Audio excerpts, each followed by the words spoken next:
Hello friends, welcome back to my channel.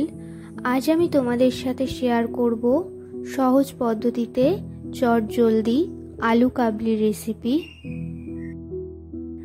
তো আলু কাবলি বানানোর জন্য সবার প্রথমে আমি এখানে একটি পাত্রে দুটো আলু টুকরো টুকরো করে কেটে সিদ্ধ করে জল ঝরিয়ে নিয়েছি।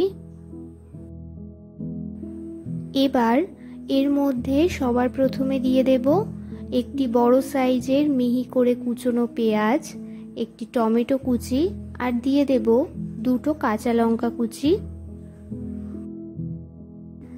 তোমরা এখানে মটর সিদ্ধ, ধনেপাতা কুচি, শসা কুচি এগুলোও ব্যবহার করতে পারো।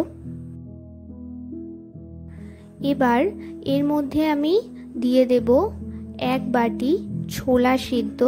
আমি যেহেতু এখানে মটর সিদ্ধ ব্যবহার করিনি তাই ছোলাটা একটু বেশি পরিমাণে দিয়েছি। এরপর দিয়ে দেব স্বাদ মতো বিট নুন, দিয়ে দেব ভাজা মশলার গুঁড়ো হাফ চামচের মতো। এর মধ্যে গোটা জিরে, ধনে, মৌরি, শুকনো লঙ্কা, তেজপাতা এগুলি একসাথে শুকনো খোলায় ভেজে গুঁড়ো করে নিয়েছি। এবার দিয়ে দেব অর্ধেকটা পরিমাণে লেবুর রস। এবার এর মধ্যে দিয়ে দেব 2 থেকে 3 চামচের মতো টক মিষ্টি। এই তেঁতুলের টকটা, এটা আমি সবার প্রথমে পাকা তেঁতুল জলের মধ্যে কিছুক্ষণ ভিজিয়ে রেখেছিলাম। তারপর সেখান থেকে পাল্পটা বের করে সেটা আমি 2 চামচের মতো চিনি দিয়ে, বা তোমরা গুড়টাও ব্যবহার করতে পারো, দিয়ে কিছুক্ষণ জাল দিয়ে নিয়েছি। এটা কিছুটা ঘন হয়ে আসলে নামিয়ে নিয়েছি। এর মধ্যে আর কিছু উপকরণ দেব না। এবার এই সব উপকরণ একসাথে ভালোভাবে মিশিয়ে নেব।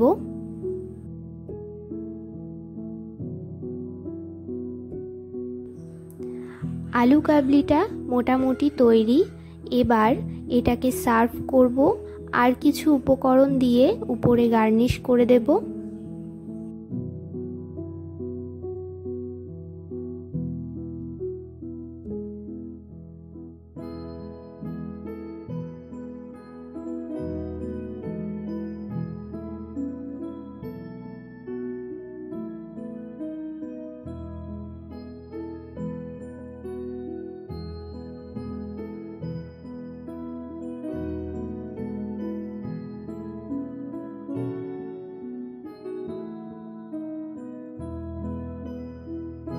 এখানে আলু কাবলিটা বাটিতে ঢেলে নিয়েছি।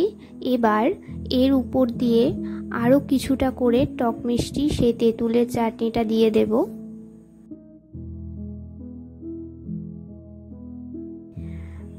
আর দিয়ে দেব সামান্য পরিমাণে বিট নুন, দিয়ে দেব অল্প পরিমাণে ভাজা মশলা আর কিছুটা ঝুরি ভাজা।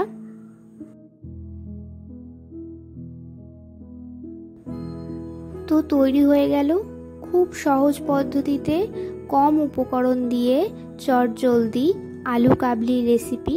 এই রেসিপিটি তোমাদের কেমন লাগলো আমাকে অবশ্যই কমেন্টে জানিও। যদি ভালো লেগে থাকে তাহলে একটি লাইক করে দিও।